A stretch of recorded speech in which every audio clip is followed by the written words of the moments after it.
Alors aujourd'hui on va faire une moussaka, on va simplifier, hein, un peu revisiter, hein. Donc voilà, donc on aura l'oignon là pour faire revenir la viande, avec les légumes. J'ai un fond de pesto rosso aussi que je vais terminer là.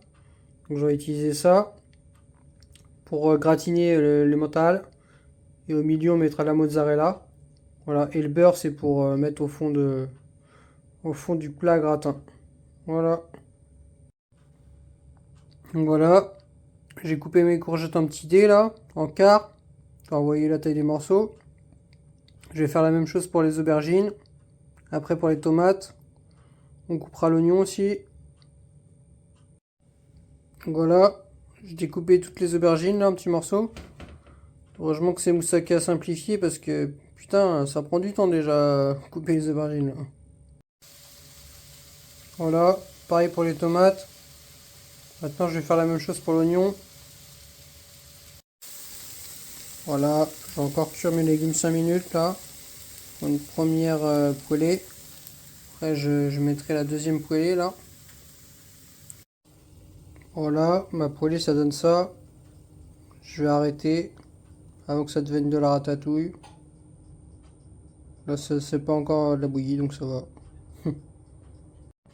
Puis après, je vais faire revenir ma viande hachée avec les oignons, sel et poivre. Voilà, j'ai fait cuire ma viande hachée. Je vais la mettre de côté. Puis je vais recuire un petit peu, un chouïa les légumes là.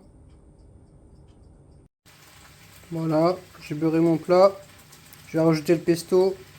Bon, le pesto c'est un peu facultatif, hein, c'est parce que j'avais un fond de pesto à finir, donc je vais le mettre, pas le gâcher. Voilà, j'ai mis une première couche de légumes. Maintenant, je vais rajouter la moitié de ma boule de mozzarella. Voilà, comme ça, j'ai gardé l'autre moitié. Je garde le jus aussi. Je garde le jus comme ça pour mettre par-dessus.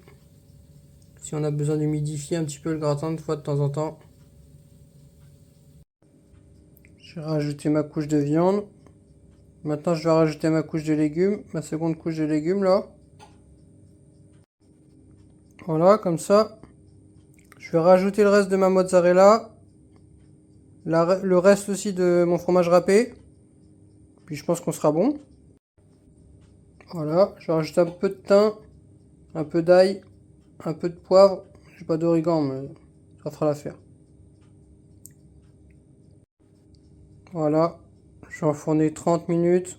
Certains disent 1 heure, mais je vais voir au bout de 30 minutes déjà. Je vais checker tous les quarts d'heure à 180 degrés. On devrait être bon. Voilà, au bout de 30 minutes, on est comme ça. Je vais continuer encore à cuire, je sais pas, 15-20 minutes. Là, je vais rajouter le jus de mozzarella. Voilà, pour donner un peu plus de goût. Voilà, après 1 heure de cuisson. Maintenant, on va regarder ce que ça donne à l'intérieur. Voilà. Un bon appétit. Je sais pas si c'est le pesto ou le jus de la mozzarella, mais en tout cas, le jus là qui reste, il est